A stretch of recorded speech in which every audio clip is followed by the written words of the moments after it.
Bonjour à tous, bienvenue sur le plateau de Bonjour chez vous. C'est encore une fois un plaisir pour moi de vous retrouver pour parler aujourd'hui d'un thème actuel et moderne. Êtes-vous plus connecté à Dieu ou à votre smartphone? Et comme chaque jour, nous allons commencer avec la pensée du jour. Et aujourd'hui, c'est mon cher mari Michael qui va nous la présenter. Nous continuerons avec Annabelle dans la rubrique Culture et Médias qui va nous présenter le ministère Iris de Heidi Baker.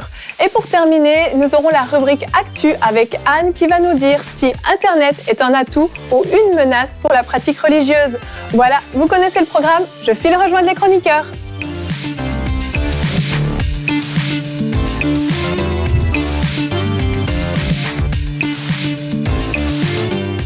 Bonjour tout le monde. Bonjour Emeline. Comment allez-vous? Ça va bien, très bien. Bien, super. Vous avez bien dormi après le quiz?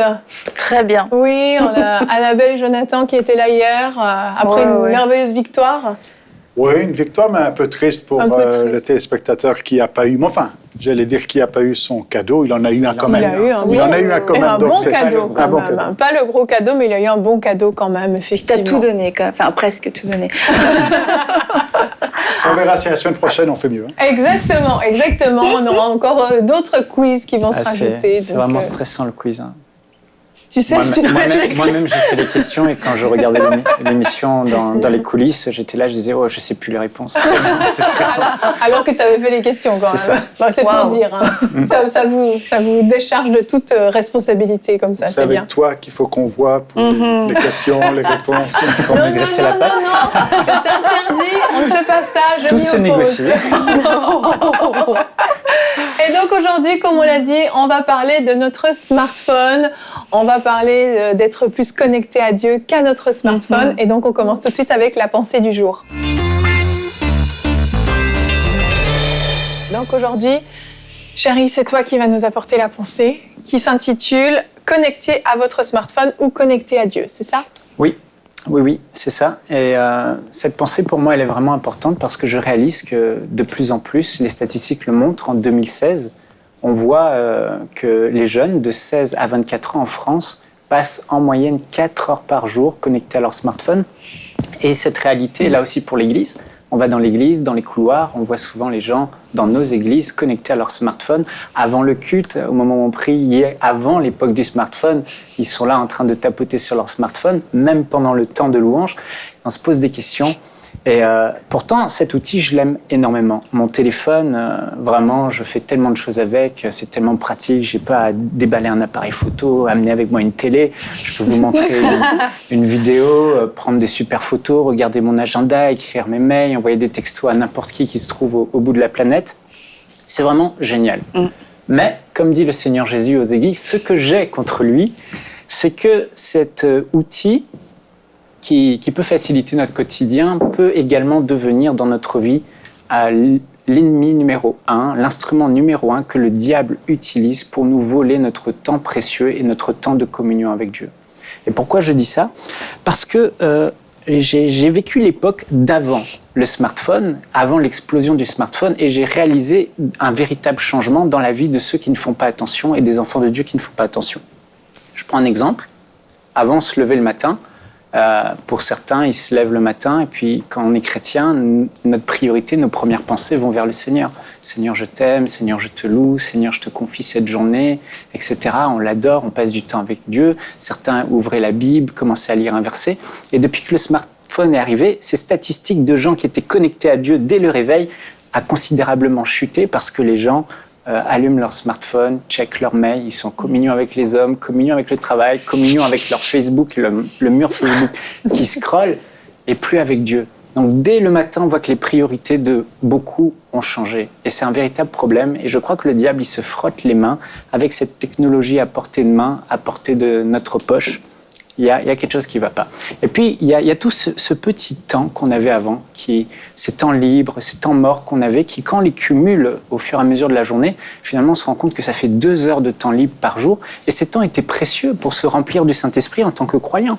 On était dans une file d'attente, dans une salle d'attente, ou à la pause du midi au travail, enfin, à tout moment, entre 2 repas, entre la cuisson du repas, on avait aux toilettes même pour certains, on avait le réflexe de louer Dieu et de dire Seigneur, on t'adore. Et là, le réflexe, c'est partout où je vais, j'ai mon smartphone avec moi. Et au lieu de me connecter à Dieu, je me connecte aux hommes, je me connecte aux applications, je me connecte à la terre entière.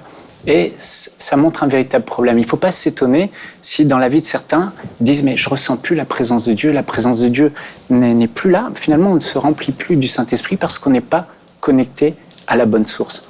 Et je me souviens de cette anecdote, je ne sais pas si tu t'en souviens, mais à un moment donné, tu m'avais demandé d'aller donner le bain à Sophia. Et c'est ce jour-là qu'est née cette idée de faire cette pensée. Et puis quand je donne le bain à ma fille, je dois rester à côté d'elle pour la surveiller. Elle a 2 ans. Et là, je me suis dit, j'ai 30 minutes, super, je vais me connecter au Seigneur, je vais adorer, je vais passer du temps en prière. Et j'ai commencé à le faire, c'était bon. Et puis voilà mon fils qui monte, il débarque dans la salle de bain, il dit « Tiens papa, ton téléphone !» Et là, je me suis dit en moi-même, non, tu vas pas me voler ce temps, je l'ai mis de côté, à mon téléphone, pas à mon fils. Et c'est là que je me suis dit, il faut vraiment en parler. Parce que la réalité, c'est que le téléphone n'est pas mauvais en soi.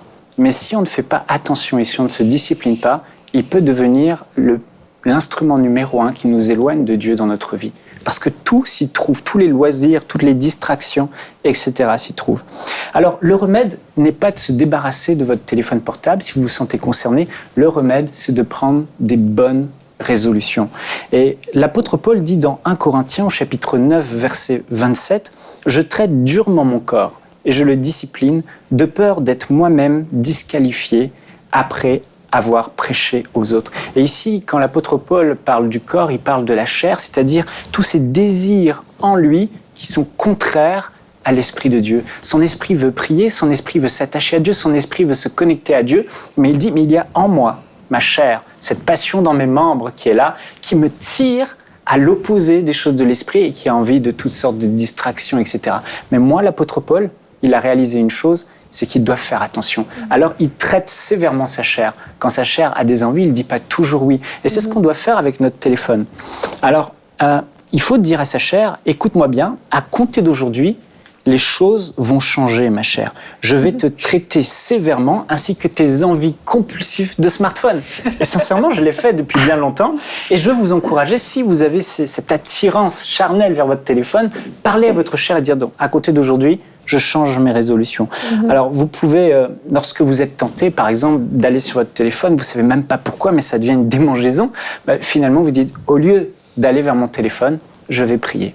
Au lieu de parler à mes amis sur mon téléphone, je vais parler à mon Dieu. Au lieu de lire des choses sur des sites internet, sur Facebook, je vais ouvrir ma Bible et je vais la lire.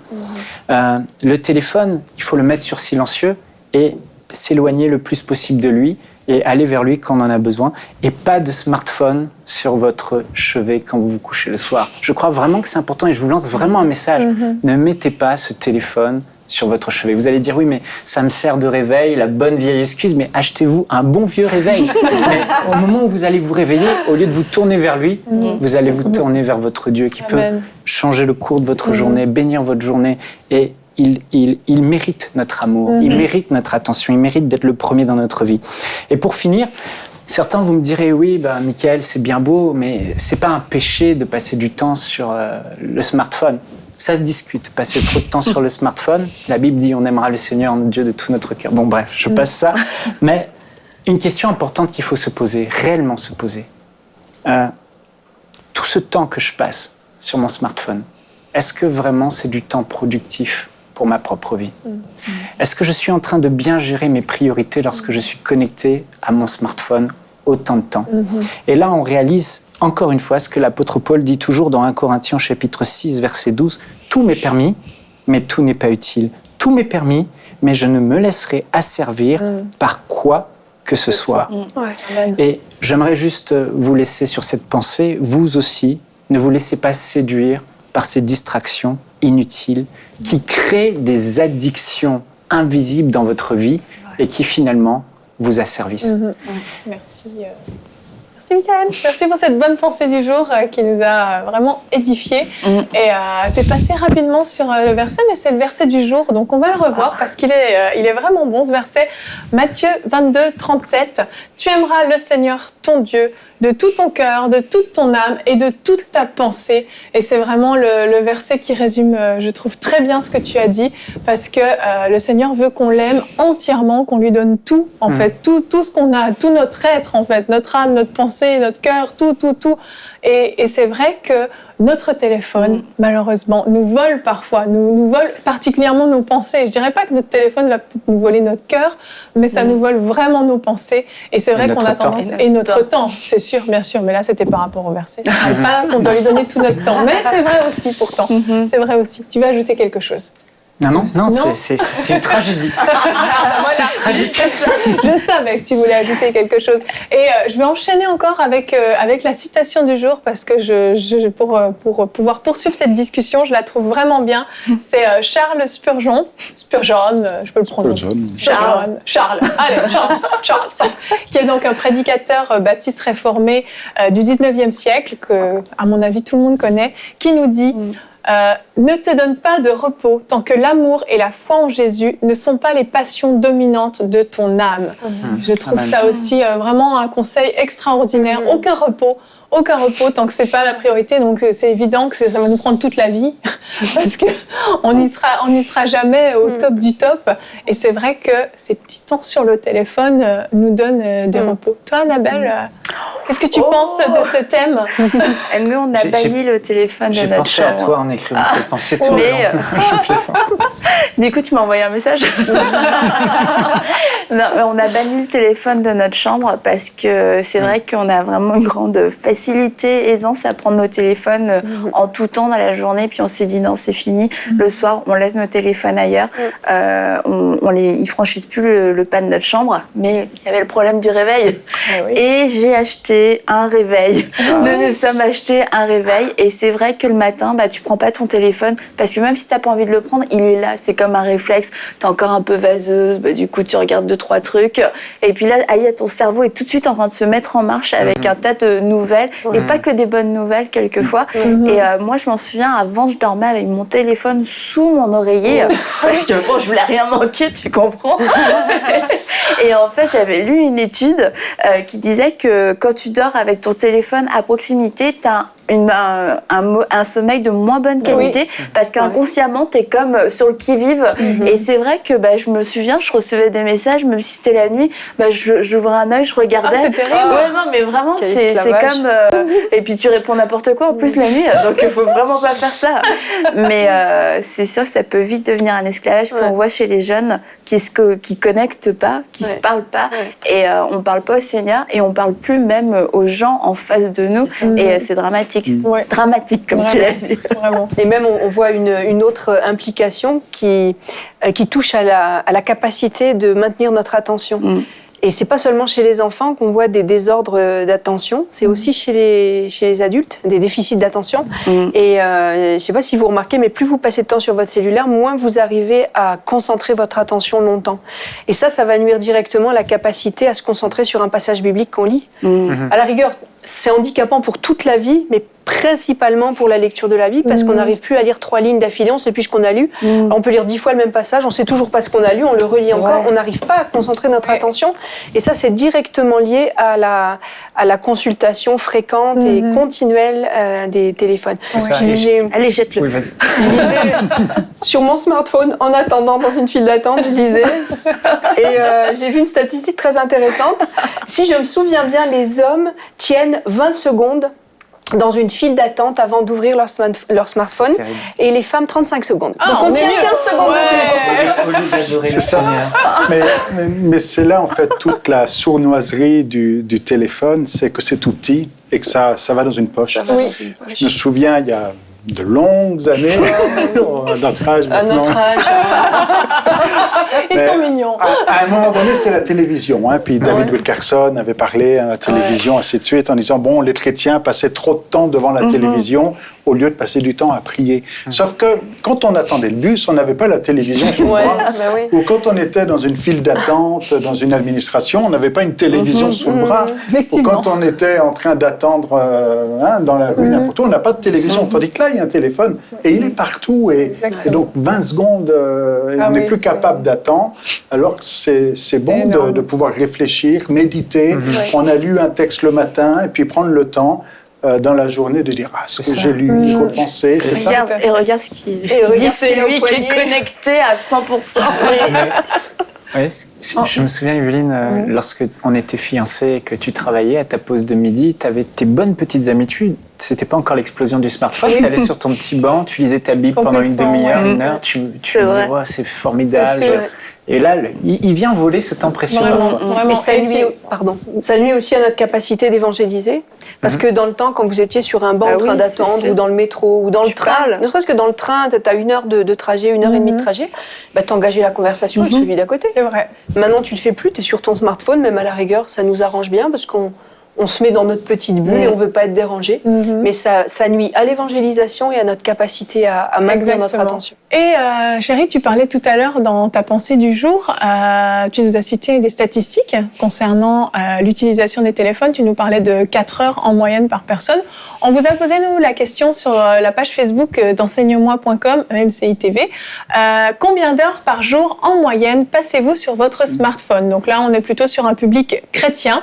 Et on arrive à 16% moins d'1 heure, 1 à 2 heures, 18%, 2 à 3 heures, 35% et plus de 3 heures, 31%. C'est énorme. Donc oui, c'est quand même énorme. On voit que vraiment, on se fait voler notre temps, c'est vrai. Donc ta pensée du jour est bonne, c'est bon, ouf, t'es pas tapé à côté. Non, vraiment, c'est une réalité, c'est vraiment une réalité. Et histoire d'enfoncer un petit peu le couteau dans la plaie, on a fait une petite vidéo avec Romain, qui est notre reporter pour EMCI en France, qui allait poser la question, qui a fait un petit micro-trottoir dans la rue pour savoir combien d'heures, justement, les gens passaient sur leur téléphone portable. Donc, on va regarder tout de suite sa vidéo. Bonjour chez vous les amis, c'est Romain, votre reporter de EMCI TV en France, ici à Paris. Aujourd'hui, je réalise une enquête auprès des gens qui m'entourent sur la fréquence à laquelle ils utilisent leur téléphone portable. Nous sommes à Clamart, à quelques kilomètres de la capitale, c'est parti.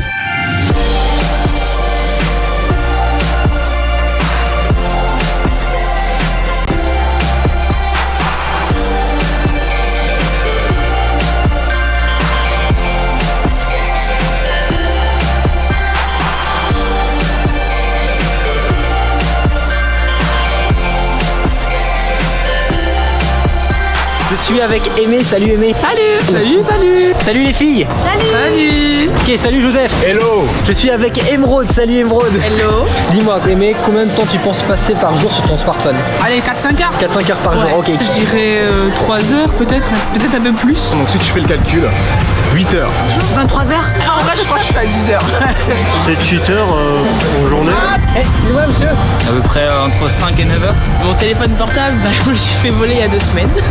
C'est au moins la moitié de la journée, je crois. Qu'est-ce que tu fais sur ton smartphone? Je lis souvent mes mails, je vais sur Facebook comme tout le monde. Je téléphone.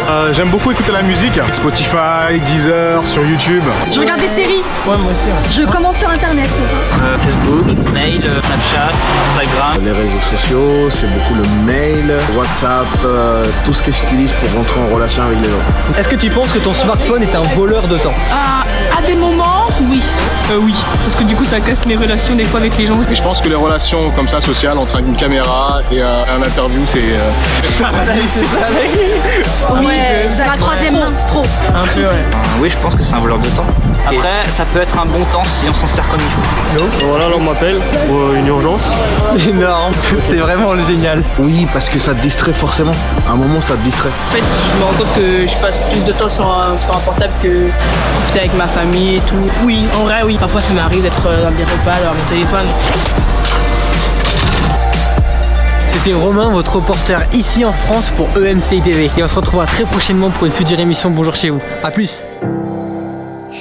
C'est génial.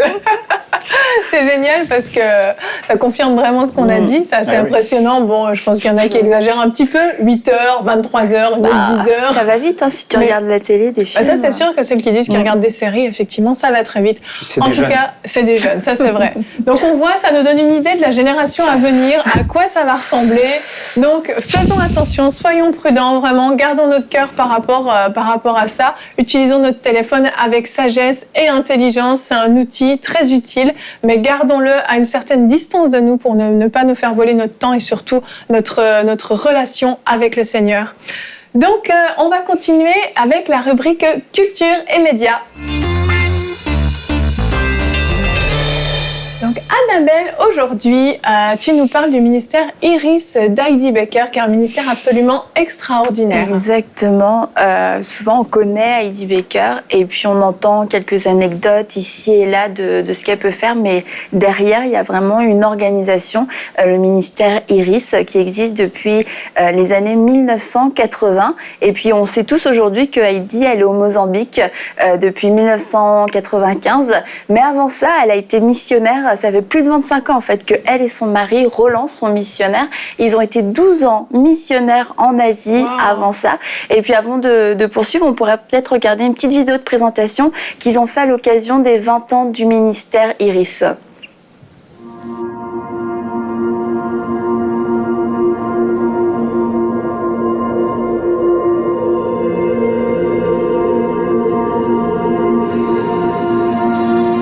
En 1995, 15 ans après avoir créé Iris Global comme organisation missionnaire consacrée, la famille Baker arriva au Mozambique, en Afrique. Les Nations Unies l'ont appelée la nation la plus pauvre au monde.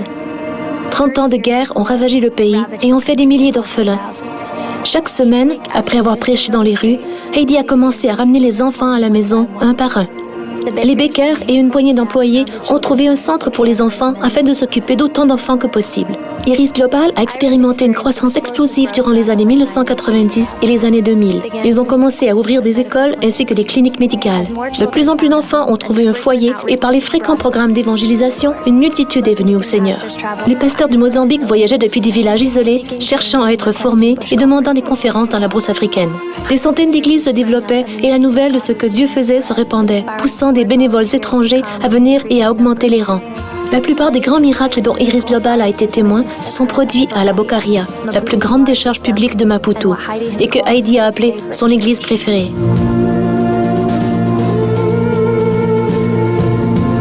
En 2000, les inondations catastrophiques ont frappé le pays. Roland envoya des avions de brousse aux régions les plus reculées. Et après avoir été informé par le personnel sur les inondations, des milliers fuyaient, marchant pendant des jours vers les pistes d'atterrissage boueuses pour entendre l'Évangile et recevoir la nourriture. Avec le vaste réseau d'églises rurales, Iris Global était en position de travailler considérablement dans les camps de réfugiés temporaires, travaillant aux côtés d'autres travailleurs humanitaires internationaux afin d'apporter une aide humanitaire aux survivants, dont des centaines de milliers ont été déplacés.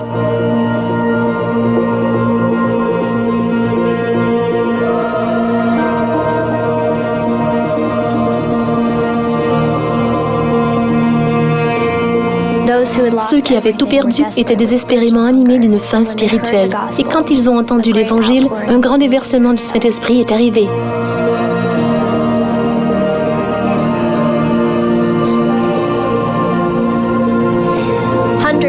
Des centaines d'employés et de bénévoles ont continué à creuser des puits et à distribuer de la nourriture, s'occuper des enfants, s'efforçant de prêcher l'Évangile.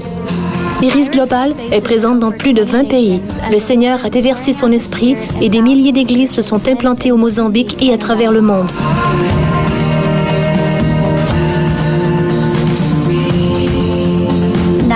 Des leaders nationaux s'élèvent avec sagesse et puissance. Nous sommes si reconnaissants d'être témoins des bontés de l'Éternel ces 20 dernières années et honorés de la générosité montrée par notre famille à travers le monde. Nous croyons que le meilleur reste à venir.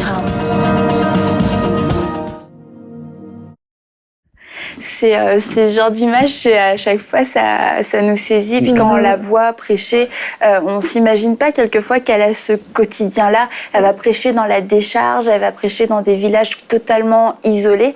Et en fait, quand elle arrivait au Mozambique, le Mozambique était le pays le plus pauvre au monde parce qu'il avait connu la guerre civile. Et en fait, il y avait des orphelins partout dans la rue, partout. Et elle allait prêcher, comme on l'a vu dans la vidéo. Et elle allait voir ses enfants, elle les récupérait un par un. Et ça fait qu'au début, au bout d'un certain moment, elle en a récupéré environ 300. Mais beaucoup de persécutions, beaucoup de menaces, beaucoup de corruption aussi. On les a menacés, on leur a demandé d'ailleurs de quitter l'endroit où ils étaient avec tous les enfants qu'ils avaient. Enfin, des choses vraiment terribles. Tu te dis, ma mince, j'ai donné ma vie pour aller prêcher l'évangile, pour aller aider ces orphelins. Et là-bas, ils sont encore menacés.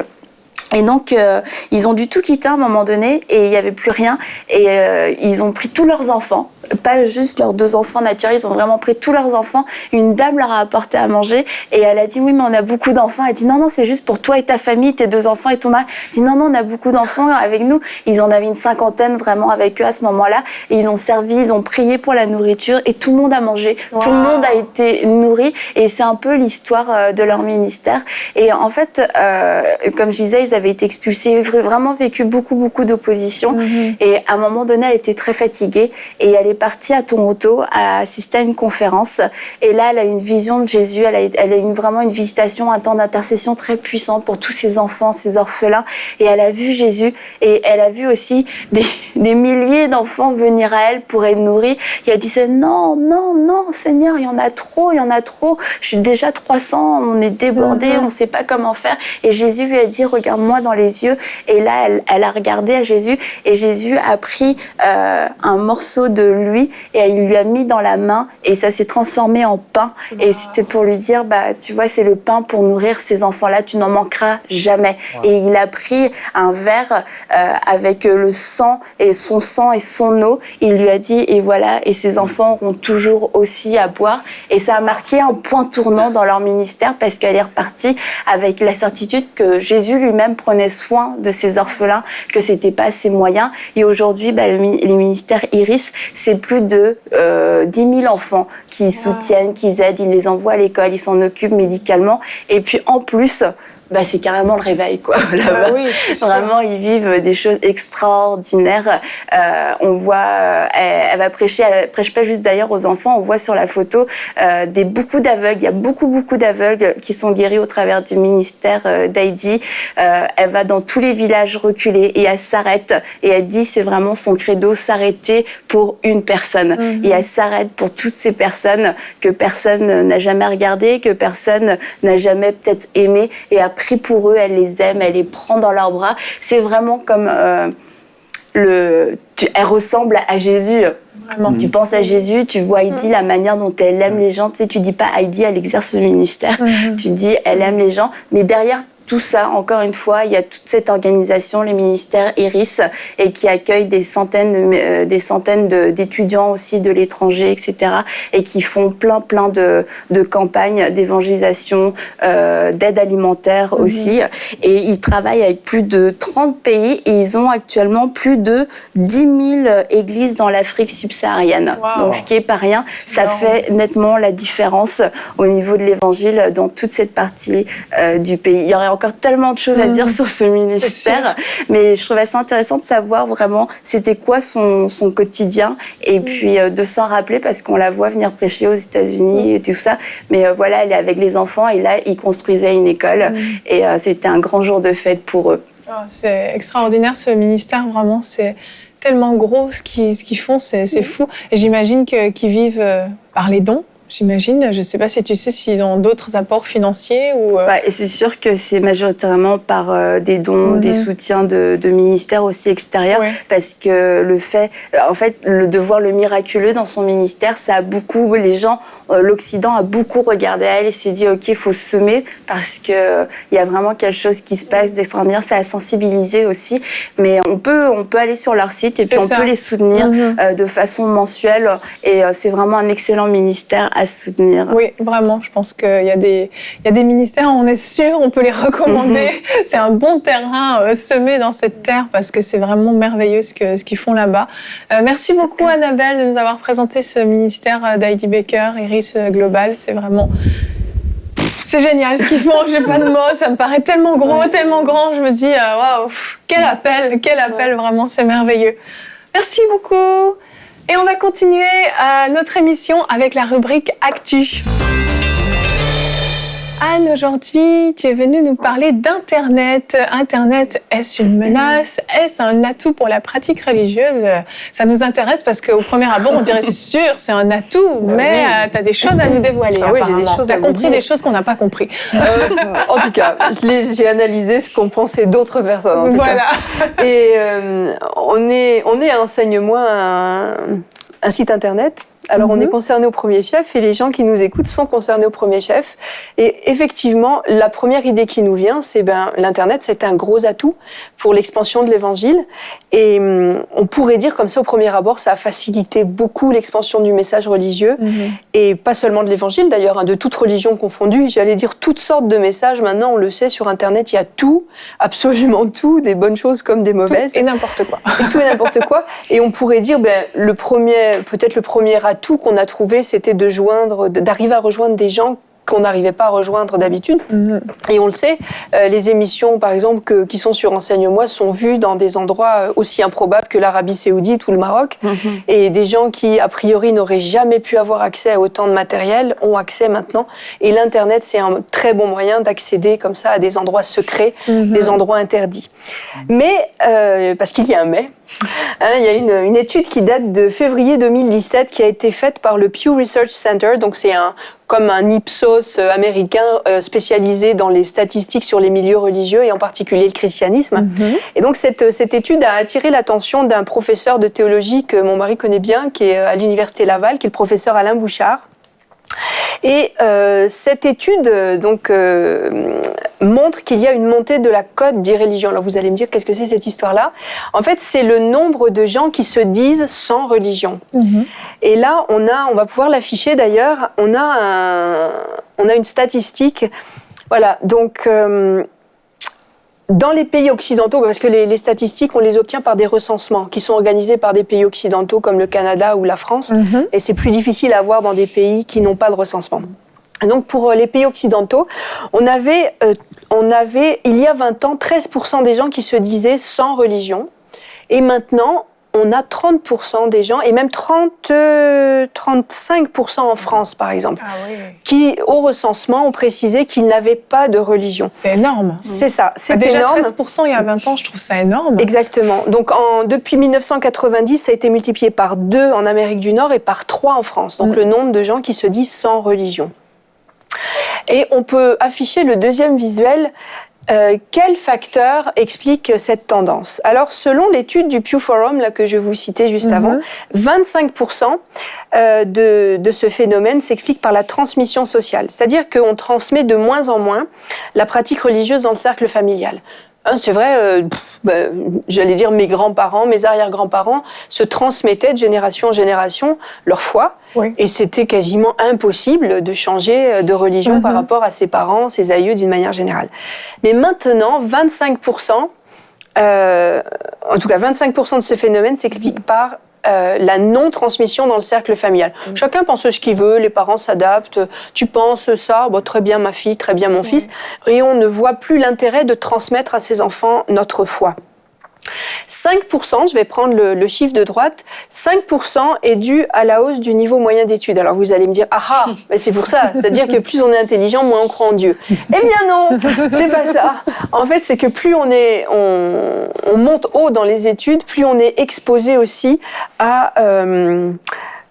disons, des sources de doute. On nous fait douter de nos convictions religieuses. Puis on l'a vu avec mon mari, quand on fréquentait l'université en théologie, si on n'est pas solide dans sa foi, il faut faire attention, parce qu'on nous présente tellement de choses, on nous embrouille tellement qu'on pourrait en venir à douter de notre foi. Et c'est ce qui se passe, 5%. Et 20%, on en vient à notre sujet du jour, 20% sont dus à l'utilisation d'Internet. Là, il y a un phénomène qui est... assez technique, parce que là j'ai des informaticiens, ça fait que je fais attention à ce que je vais dire, c'est que quand on commence à rechercher sur Internet, il y a des algorithmes, c'est-à-dire des procédures, des procédures de tri de l'information qui vont vous aider à faire votre recherche. C'est bien ça, je me suis pas trompée, messieurs les informaticiens.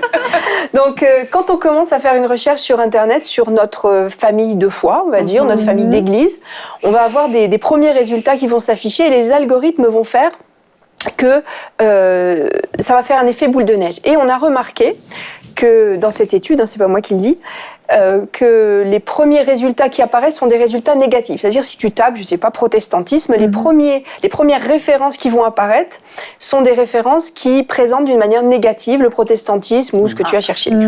Et donc, comme il y a ces algorithmes derrière, comme les premiers sites que tu as vus sur ton écran et ouverts sont des sites négatifs, il va aller rechercher d'autres sites du même genre. Et donc, plus ça va aller, plus tu vas chercher, plus tu vas tomber sur des sites négatifs. C'est ça. Et c'est l'église mormone. Donc, le professeur Bouchard cite l'exemple de l'église mormone qui avait remarqué qu'en Europe, Internet générait plus de départs que d'arrivées dans ces églises.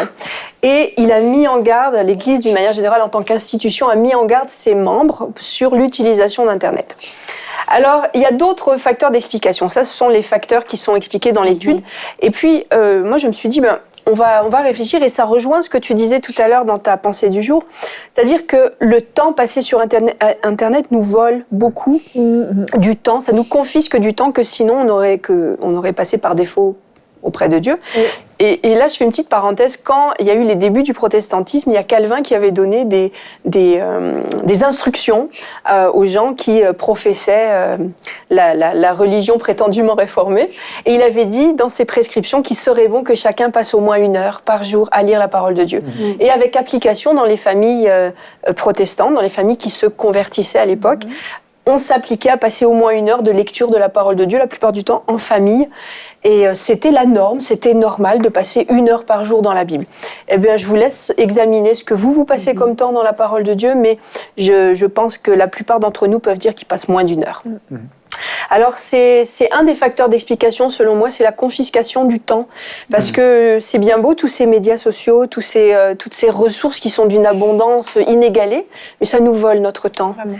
Et il y a aussi autre chose à laquelle j'ai pensé, et vous allez me dire ce que vous en pensez tout à l'heure, l'abondance de données sans décryptage. C'est-à-dire que sur Internet, on a accès à absolument tout. Il y en a pour tous les goûts, tous les appétits.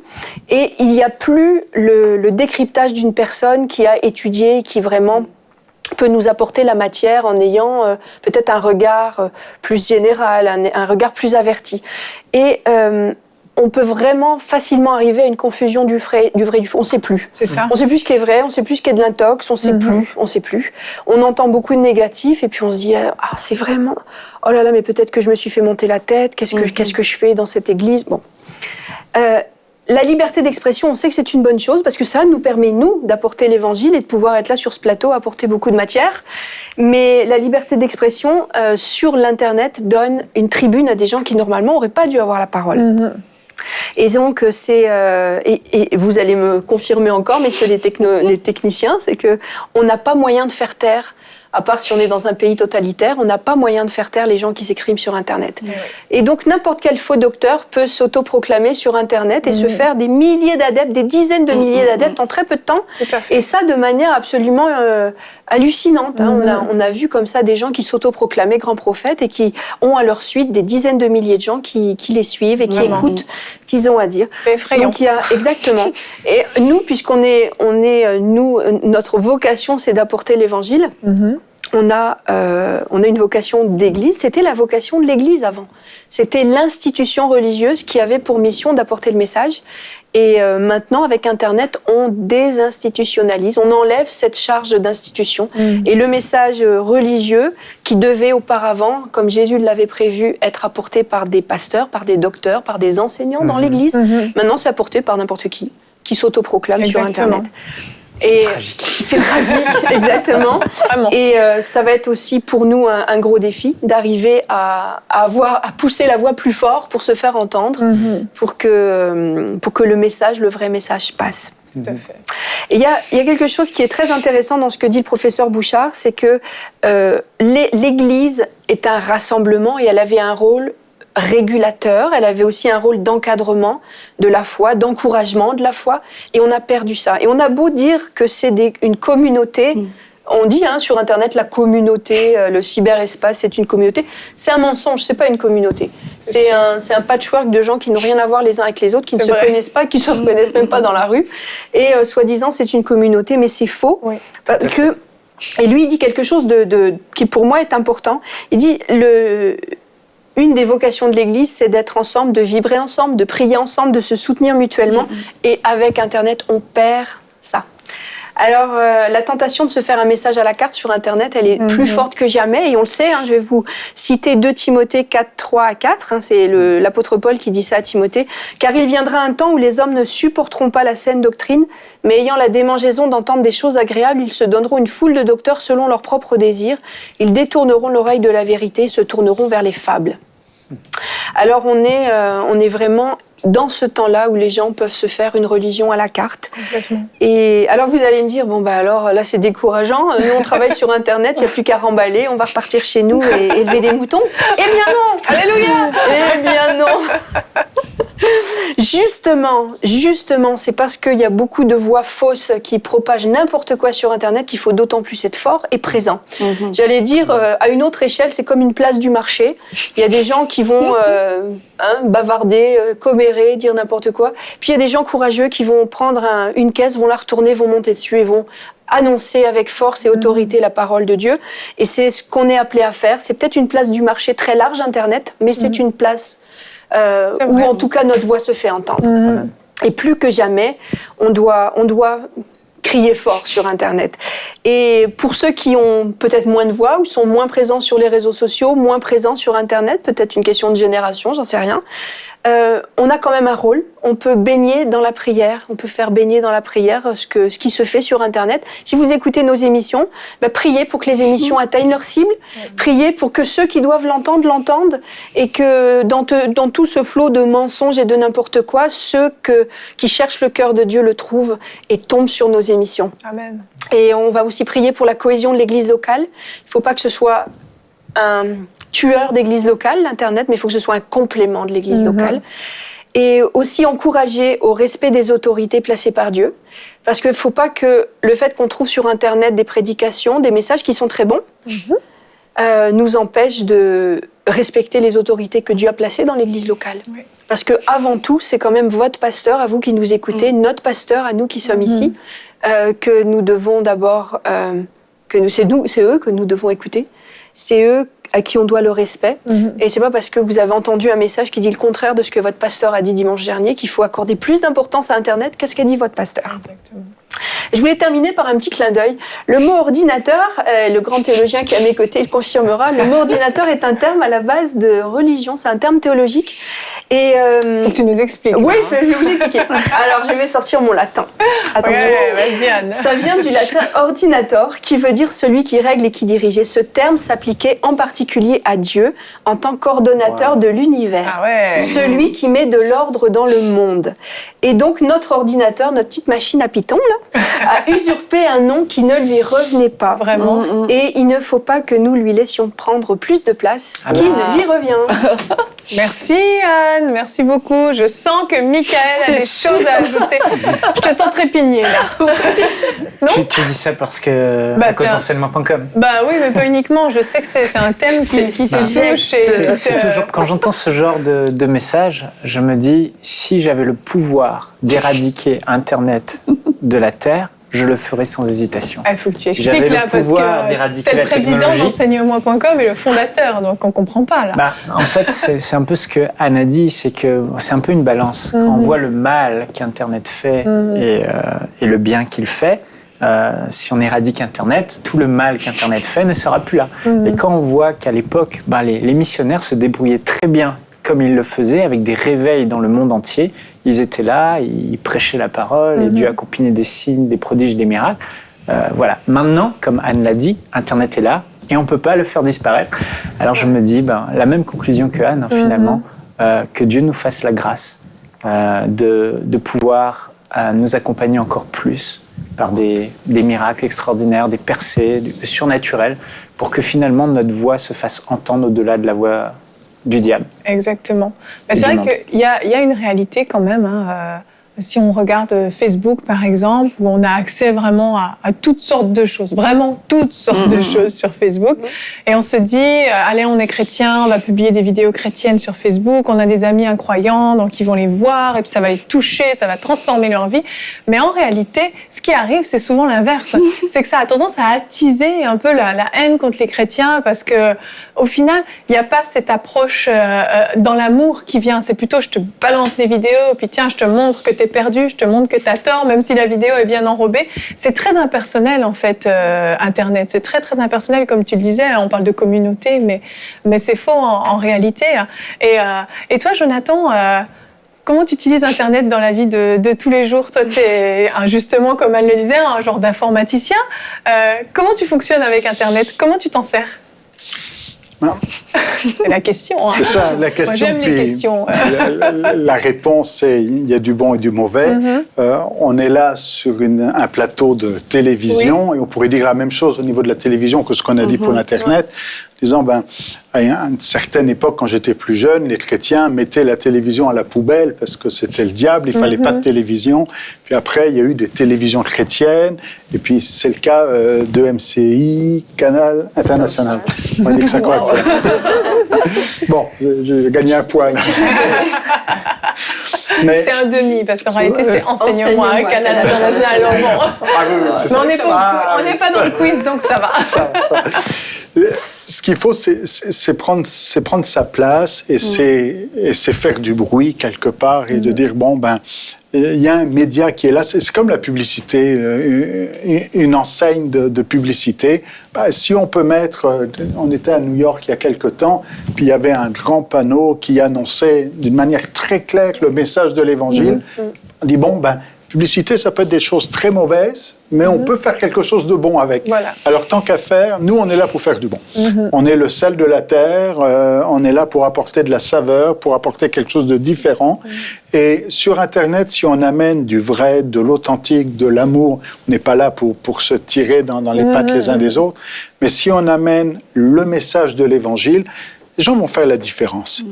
Et ils vont dire, on a notre rôle, notre part, notre responsabilité d'influencer le monde qui nous entoure et de dire, moi, en tant que chrétien, c'est ça ma position, d'être des témoins de l'Évangile, de la bonne nouvelle, de ne pas avoir honte de l'Évangile, et y compris sur un mur Facebook ou sur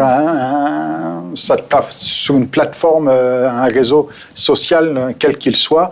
On ne doit pas avoir honte de l'Évangile, mais que ce soit clair, qu'on proclame ce message-là. Maintenant, dans tout ce qui a été dit, puis je sais qu'à un moment donné, le temps va nous rattraper, alors j'en profite pour vous laisser ça maintenant. C'est très bien. Il nous reste encore un peu de temps, ça va. D'une manière très concrète pour ceux qui nous écoutent, puis c'est un point que Anne a souligné, un des gros défauts d'Internet, c'est que tout le monde dit n'importe quoi. Et en fait, on ne sait plus si c'est un grand professeur de la NASA, si c'est un théologien, et quelqu'un qui est tout seul dans son garage, et puis qui a juste un ordinateur et qui tape tout son vlog, son blog, et puis qui fait toute une affaire, peut des fois avoir plus d'influence que la personne compétente. Mais sur certains sujets comme la médecine, ou quelqu'un n'irait pas voir sur Internet comment opérer... votre femme a besoin d'une opération chirurgicale. Comment opérer sur YouTube? On va vous montrer comment changer le cœur. J'aimerais bien, moi, personne n'aurait l'idée d'aller écouter n'importe quel guignol nous raconter ça sur Internet. Mais quand il s'agit des choses de la parole de Dieu, on écoute n'importe qui dire n'importe quoi.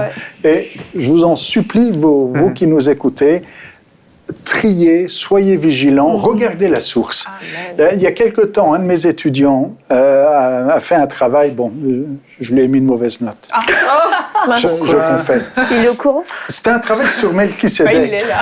Alors, il a tapé Internet Melchisédek. Il a trouvé quelque chose d'intéressant, puis il l'a mis. Bon, il nous a cité dans son travail toute une étude biblique des témoins de Jéhovah. Parce qu'il n'avait même pas fait attention qu'il était sur le site des témoins de Jéhovah. Mais il a tapé Melchisédek. Et c'est ça ce qui arrive aujourd'hui. C'est quelqu'un va faire une recherche sur Dieu, une recherche théologique, va tomber sur n'importe quoi, n'importe quelle source, et saura la même valeur qu'autre chose. Non, regardez qui parle, d'où ça vient, qui est-ce qui m'enseigne. Ne vous laissez pas enseigner par n'importe qui, mais laissez l'Esprit de Dieu vous conduire vers les bonnes personnes. J'aimerais juste rajouter quelque chose dans ta lignée, Jonathan. La directrice de Yahoo a dit il y a bien des années, je pense 5-6 ans, par rapport à Facebook et aux réseaux sociaux, elle a dit littéralement Facebook va tous nous tuer. Puis j'ai écouté son argumentation et elle a dit parce que lorsque les gens passaient 70% de leur temps sur nos portails, maintenant ils passent 70% voire plus de leur temps sur les réseaux sociaux où tout le monde peut justement s'exprimer. Et puis quand je t'écoute, je me dis oui, mais il y a les portails enseigne-moi.com, Top Chrétien, des portails chrétiens quand même où on reconnaît les ministères, on les connaît, il y a une sélection, il y a un tri, il y a un filtre qui est là, mais finalement les gens commencent à perdre leur habitude. Donc j'aimerais aussi vous encourager à, c'est pas pour faire de la pub pour notre paroisse, mais vraiment les portails comme topchrétien.com, enseignement.com, il faut y rester, il faut continuer à y aller, parce que justement là il y a des hommes de Dieu, des ministères éprouvés qui ont fait leurs preuves, qui ont une onction, qui ont un message qui est vrai, qui respecte la saine doctrine, alors que sur Facebook, voilà, il y a tout, ou les autres réseaux sociaux, il y a de tout et n'importe quoi. Mais comme tu l'as dit, c'est important de regarder la source. Ok, j'ai entendu un monsieur, là, je le connais pas, je sais pas d'où il vient, une femme. Bon, je vais aller plus loin, aller sur son site, regarder son histoire, voir qui c'est. Oui, tout à fait. C'est des bons conseils que vous avez donnés tous les deux. Et je crois que c'est vraiment indispensable. Et peut-être qu'il y a des personnes qui nous écoutent qui eux-mêmes, justement, font des blogs de critiques. Alors, je veux m'adresser à eux. Je suis en colère contre vous. Non, sincèrement, c'est une perte de temps monumentale. Et dans le corps du Christ, on se tire dans les pattes les uns les autres. Non. Si c'était au moins les inconvertis qui le faisaient, mais là on est chrétiens et on se tire dans les pattes, on va se critiquer les uns les autres. Il faudrait inonder Internet pour que quand on tape dans les moteurs de recherche, comme disait Anne, on trouve plus de bonnes nouvelles que de mauvaises. Mais oui, mais le problème c'est que les gens regardent. J'ai une idée, là, je ne citerai pas c'est la personne, mais je vois une vidéo sur YouTube, je suis tombée dessus dernièrement, je cherchais un message du pasteur Dorothée Raja, et c'est ça qui est sorti sur YouTube. C'était une vidéo, je ne plaisante pas, de 5 heures de critiques sur ce ministère. Il y avait des milliers de vues, c'était effrayant. Je ne dis pas que les gens l'ont regardé au complet. Mais ce que je ne comprends pas, c'est pourquoi ils croient en ces absurdités. Ça n'a ni queue ni tête. Mais le problème, c'est que... t'as regardé. Oui, mais... voilà, tu es responsable. Les moteurs de Google, le moteur de Google marche par pondération.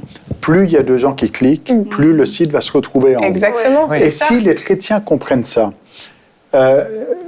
pour enseigne-moi.com par exemple, dans Google, tapez enseigne-moi.com à chaque fois et puis cliquez après sur enseigne-moi. Et Google va dire il y a beaucoup de gens qui vont voir ce site et donc va le faire monter et va se retrouver plus populaire. Et si les chrétiens ne cliquaient que sur des bonnes choses, ça aurait une influence déjà positive sur le moteur de recherche. À cause des algorithmes. Voilà.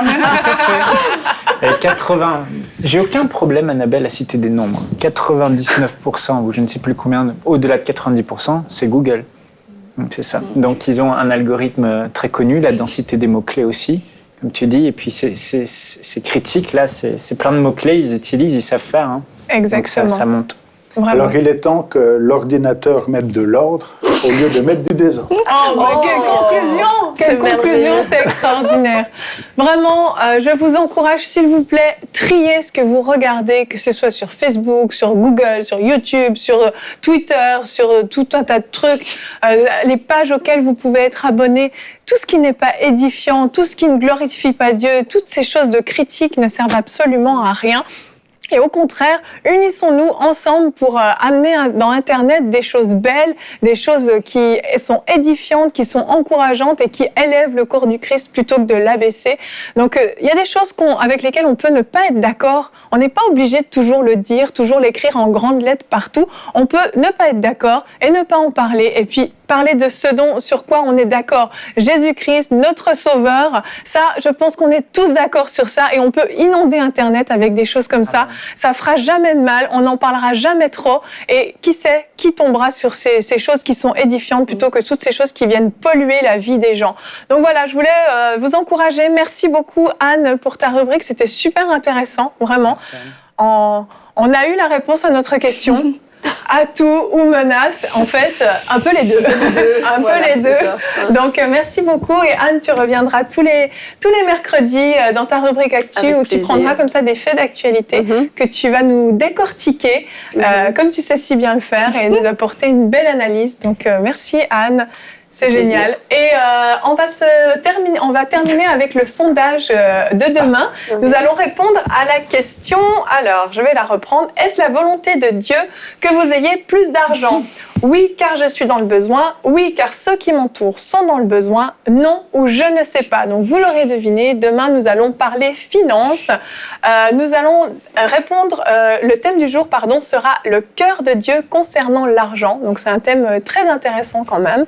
Et nous aurons la rubrique anecdote avec Frank. Nous allons répondre à des questions dans la rubrique Pasteur, j'ai une question.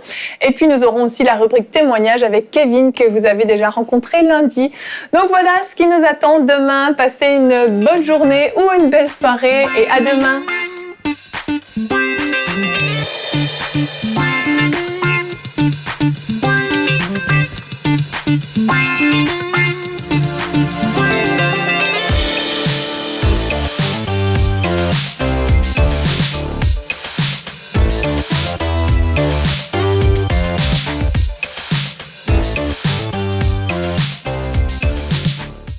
Cette émission a pu être réalisée grâce au précieux soutien des partenaires d'Enseignement Canal International.